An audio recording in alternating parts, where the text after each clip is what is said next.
and gentlemen, the time that you have been waiting for, the man that you came to see, the man of the hour is here. He's ready. You know who you came to see, right? Y'all better start clapping.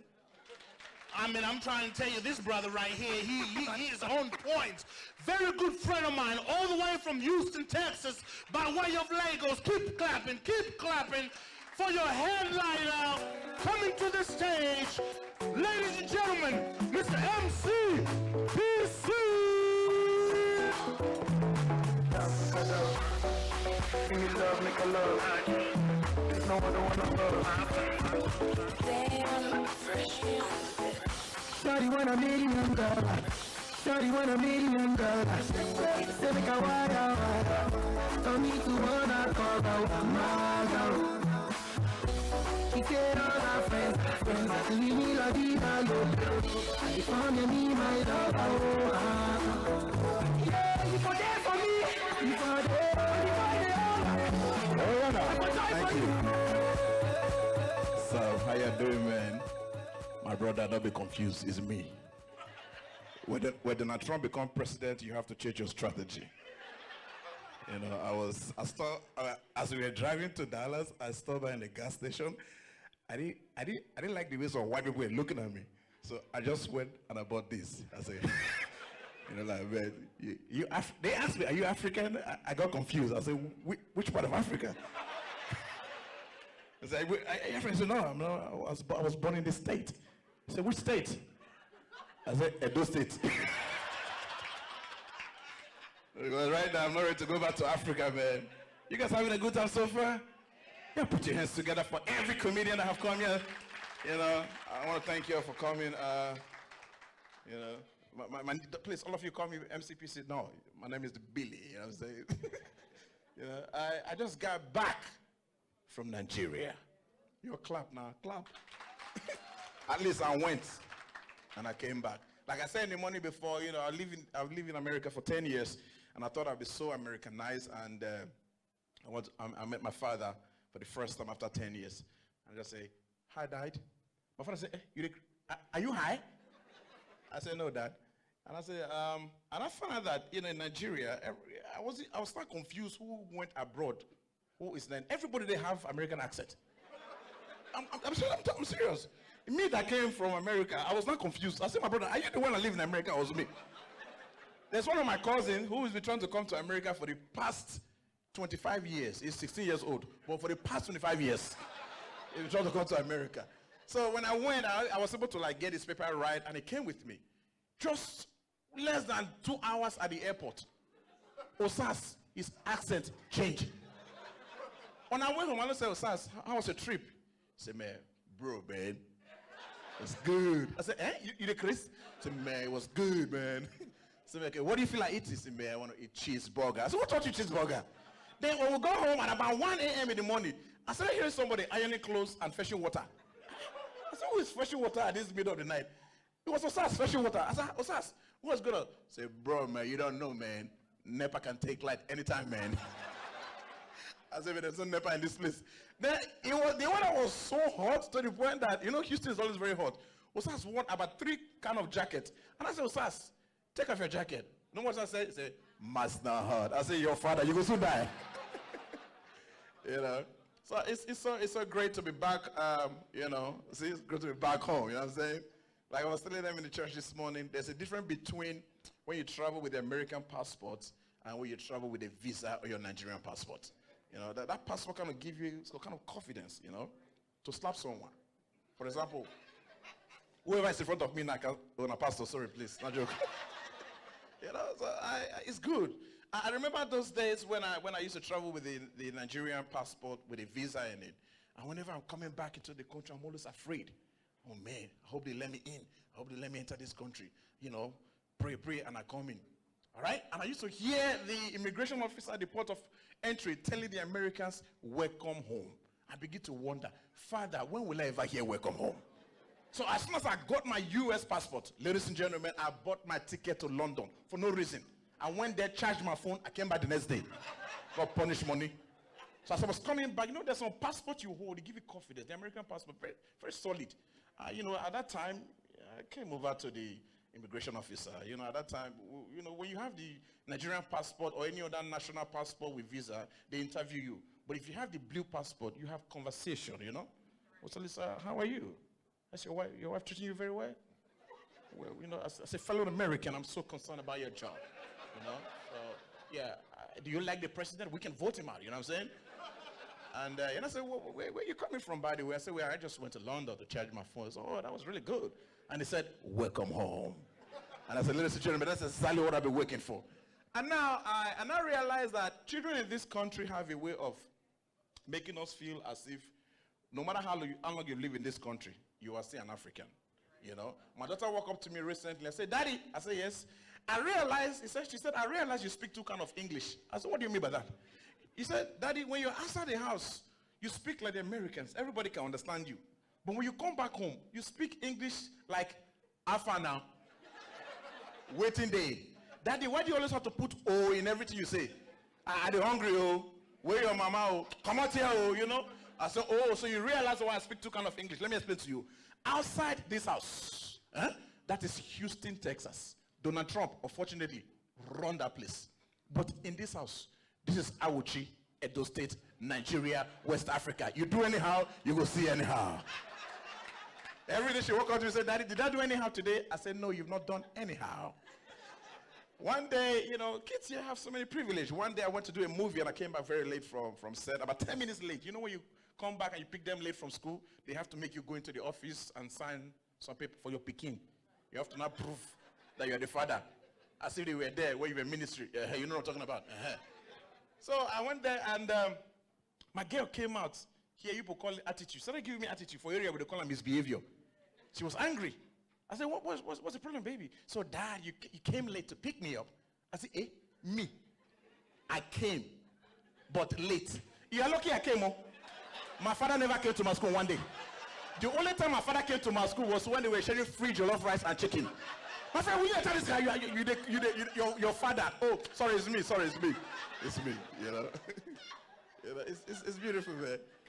And now I realized that the names, this is Valentine's period, right? So happy belated Valentine to everybody here. Yeah. So let's keep loving each other. And I found out that, you know, like my brother here, because we're fellow Americans now, you know. What's up? How's it going, man?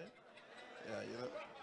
That's what American pastor does to you. Let me greet my brother. You and I get people come out. So, how's it going, man? You all right? How's business? You doing good? Yeah, I can talk to your, you know, to your CEO to increase your salary. You know what I'm saying? Yeah. I'm so concerned about, you know, as a fellow American. You know. Yeah, that's what I'm saying. I like the way you hold the husband. You know, African women use. You know. Forget that thing today. I like, you know, when him, the way God gives names to the American food, it is comfortable for him to call the wife according to some of the names they call their food. For example, he can call the wife honey, or sweetie, or sugar. But if you not add sugar, honey, and sweetie, if you be diabetes. So if he is able to call the wife according to the name of their food, what stopped me as an African, as a Nigerian, to call my wife according to the name of a Nigerian food? I'm serious. For example now, my pastor here just come back from church, look at the wife and say, Akbu. If the woman is a woman who is very wicked, they'll say, bitter leaf soup. If it's a woman who does not like to wake up in the morning, say, draw soup. If it's a woman who likes to bleach, they'll say, white soup. If it's a woman who is very slow in everything, just go, snail pepper soup. You know, it's possible. So what I'm going to do right now, real quick, is an interactive one. I'm going to pick on some of the married men here that are happily married. If you know you are, you know, some are not. My brother, marriage, don't be smart, you know. Marriage. So I'm going to pick on some few men here. I'm going to give you the microphone. You're going to look at your wife. Pick a Nigerian name, Nigerian food name that best describe your wife. But let me put a disclaimer right there. If you talk anyhow, my brother, only in America you pay mortgage, you sleep in the garage. So by this time tomorrow, I will be in Houston. So be careful the kind of name you give to your wife. I will not be there to settle quarrel. So I'm going to start with my pastor right here. So look at your wife. And let's give her a round of applause for Madam. She prayed at the beginning. Yeah. So look at Madam. She's very beautiful, gorgeous, and pick a Nigerian name, a Nigerian food name that best describe her. Pastor, like I said, it's very easy, Abi. Okay, let's go. My jollof rice. Jollof rice! No wonder you're chopping her anyhow. Your jollof rice. Okay, where are the married couple here? I don't. That's your. I'm come down to you. I don't care. All right. You marry she's my sister. I don't know if you've paid completely. All right. So look at your wife. You never pay. You are marrying on credit. Okay. Okay. Look at your beautiful wife. Brother, I'm begging you now. Please choose the right name. If you choose anyhow name, your hair will grow. That I'm telling you. Because I don't know what you have in your mind. Okay, go ahead and choose a Nigerian name, food name that best match your wife. You ready? My salad. Hey! You know why he says salad? Because the guy likes the woman very fresh. Okay. They say we'll not take that one. That salad is not a traditional Nigerian food. Correct. Are you a chief? If you like to settle matter, the way I'm looking at you. That's not a village matter. Okay, so it was not accepted. So we need a traditional Nigerian or African food that best describe your wife. You ready for that? Let's go. My banga soup. Hey! Banga soup. Okay, your ways are not pure. Is that your husband? You're not even sure. Hold him very well. There are no husband nowadays. So. Okay. Where are you from, sir? What's your name? You don't look like Nigeria, you look like all those Colombians. All right, so look, where's your wife from? Umuahia. Igbo Kwenu. Igbo people very expensive to marry. I married from the Igbo land. You know, normally they give you a list, but for me, they gave me handout. But I can tell you, if you marry from the Igbo land, you can never be broke as a man. The best place to marry is the Igbo part of Nigeria. You know why? An Igbo woman will nag you, pray you, gossip you, talk about you, to make money by force, by fire. Igbo Kwenu. Let's go there. Okay, look at your wife. Give us a wonderful Igbo delicacy that best describe your man. Are you ready for that? Let's go. I don't know, I beg. You don't know? Okay. Madam, close the gate. For 2 years, Oga, you will take. All right, so that's what I found out. But I found out that marriage is very interesting. Let's begin to learn how to love each other. And another thing I found out in this country is the way some of us dress. And you see some fathers and son. We don't know who is father among the two of them. It's only in this country a father and a son are hustling for one babe. It's only in this country you see a father sharing cigar with the son. Only in this country a woman can slap a man. The man cannot retaliate, especially if you don't have immigration papers. Green card, oh God. You know me, I'm always very troublesome. One day I was in Bison, a popular street in Houston. And you know now, we marry. You know, we marry things, for paper. And God creates some people as someone. Nigerians will not care. We marry anything marryable. God creates some people as someone. And God also creates some people as somebody. Or some community, somebody. So I was at the bus stop. I heard Olamide, kiss me. I said, Chineke, kiss me for street? So apparently my American girl that my brother Olamide married has already told her American friends that, oh, she is in love with her Nigerian husband. And she has already told her friend that, she want to prove to everybody that they are in love, that they're going to do public. Africans, for us to kiss for public now, war. Even in marriage, it's difficult. There are some of you women here, for you to kiss your husband, you have to pray. So and I heard him, Olamide, kiss me. So that got my attention. So I went closer. So Olamide looked right. He looked left. He looked front. Looked back and saw me. He said, my brother, help me. I said, me help you. I already have my papers. So the guy continued, Olamide, please kiss me because I've already told my friends that I wanted to prove to them that, we're so in love. Olamide said, my sister, let me buy you a new car. And the guy said, no, I just want you to kiss me in front of everyone. Olamide said, which kind of wahala be this one now? Olamide said, you know what? Let's kiss when we get home. The guy only said 2 words that changed the whole situation. The guy just said, green card. Come and see Olamide. Africans, when we kiss, we know they kiss with the chop mouth. See Olamide. It's crazy, man. All right, ladies and gentlemen, I just want to let you know that life is beautiful. My father used to tell me that stupidity is when you live in a rented apartment, you are driving 4 cars. Foolishness is when you go to the Galleria, you spend $4,000 on shoes and clothes, you've not paid your 3 months mortgage. But ladies and gentlemen, true love is when you as an African, as a Nigerian man, you go to a place where they sell suya. Because you don't have enough money to buy suya, you buy 1 pack of suya with plenty onions. Your wife will be eating the meat. You as a man, you'll be eating the onions. You say the clear eye. That's true love. But ladies and gentlemen, wisdom. Wisdom is when you get married to your landlord's daughter. No more rent. You gotta be wise. And that brings me back to when I met my wife newly, you know. When I was growing up, in my family, we're not poor, we're not rich, we're confused. Are you poor? No. Are you rich? Which way? We're confused. I used to have 2 trousers. In the daytime, it's black. In the night, it's brown. But I had confidence. I knew that the future was bright. So one time I went to go meet my father-in-law, rich man, one of the richest guys in Port Harcourt. I entered this man's house. There was no TV in the living room. I'm like, what? This rich guy, no TV in the living room? So I got there. This man went, what we call set a table, remember now, Nigeria? Pick up a remote control and face the wall and press a button. Pop! The wall turned and the TV revealed. I said, Jesus! The man said, son, come.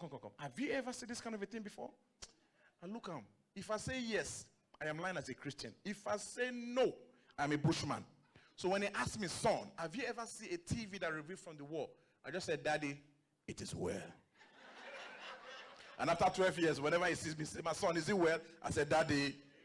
So what am I trying to say? Some of you that are here, you don't write off any man. I know some ladies, you think, oh, the man has to, like today, pastor was preaching in church, you have to marry a man that has a vision and a mission. And some men, their mission is to get you pregnant and leave you there. So you have to also let the man define the kind of vision and mission. Like Yoruba demon. You know what I'm saying? So the point remains that let's begin to learn how to love each other. And women, you have a big role to play in marriage. Men, we are babies. At the same time, we are king. And I found out that African men are very simple to handle. All we need is good food and ministry. That's all. Ministry as in go to church. That's what I mean. Pastor is here. Don't put me to trouble, my friend. I mean church, ministry. That's what I'm saying. Okay, why are you laughing now? What's funny? What's funny? And I realize that some of you ladies complain that we African young boys are not romantic. Ladies, is it true? They say we're not romantic. That African men are not romantic. It is not our fault. It is as a result of how our parents brought us up in Africa. Because throughout the lifetime that I saw with my parents in Nigeria, I never saw my father and my mother hugging each other. Are you with me? I never saw my mom holding my dad's hand walking down the street. I never saw them. I never sneak up on my mom sitting on my dad's lap. I never saw my mom kissing each other. Anytime you see my mom and father have conversation, you guys, where's my phone, friend? Where's my phone? Huh? Where's my phone? Huh? There's too much salt, too much pepper. Look here, my phone. I begin to wonder if my father and my mother relate to each other as if they are roommates and room partner. How did my mother give birth to 10 of us? So I can create this scenario in my mind.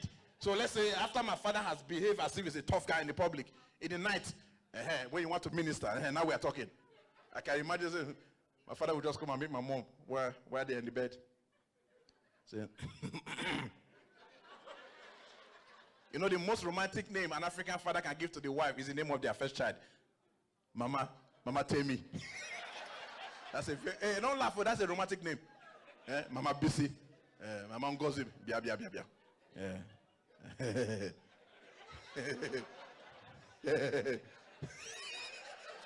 What's funny? Mama Bisi. And something happened and they gave birth to us. Why? Another thing I found again, so you ladies complain that we don't know how to open doors of cars. That only the Americans and English people knows how to open doors of cars. When they take Nigerian men, listen in a hurry. Ladies and gentlemen, when I arrived a few minutes ago, I saw one of our Nigerian brothers. This guy walked around the vehicle, opened the door for the wife. A round of applause for all the Nigerian men in this house. Because I'm always very inquisitive, I went up to say, my brother, did I just see you open the door for your wife? He said, my brother, I opened the door. It is because the door is not good. If the door was good, I would have been gone by now. So it's crazy. We are trying. We're trying. See, there's a romantic practice you should not try with an African. Don't try it too. Some of you live in America, you watch American movies, you watch whatever. Don't try that rubbish. One day I went to go also. I came back from work. Then as soon as I entered the house, there's the whole light were gone. I said, Nigerian, where there's no light. The first I said, NEPA for what? I pay my bill. Do you know who I am? And I entered the house and I found out that my wife put candles, different colors on the floor. With, what do you call this? Is it flowers or whatever on the floor?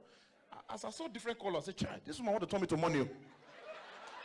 Then she now put food on the table and turn off the light, only candles. I said, my father said that the food that you cannot see, don't eat. I said, my brother, on this light. On this light. I said that was not enough. My wife just disappeared. The next thing I saw, she has gone into the shower. And she did the bubble, right? The bubble bath. I said, honey, wait. She was there in the bubble bath with a glass of apple cider, Christian wine. I said, honey, I said, yes. Say, come. I said, come where? Say, enter. I said, me where? Enter. You want to put soap in my eye. And where I come from, we stand to bait. We stand to bait. Then she vanished. The next thing I know, my wife has entered the bedroom. You know, don't try this rubbish. Oh. My wife wear police uniform. And carry koboko. I say, me, African man, you are carry koboko. But when I say, honey, I say, yes. Say, let's do something crazy. I say, me. I say, what? I say, lie down. I say, me, lie down. I said, okay, let me just play along. As soon as I lie down, my wife say, honey, lie down, close your eyes. Before you know, my wife brought rope. She wanted to tie me on the bed. As she was bringing the rope, I was bringing my cutlass. Ladies and gentlemen, put your hands together for yourself. Thank you so much.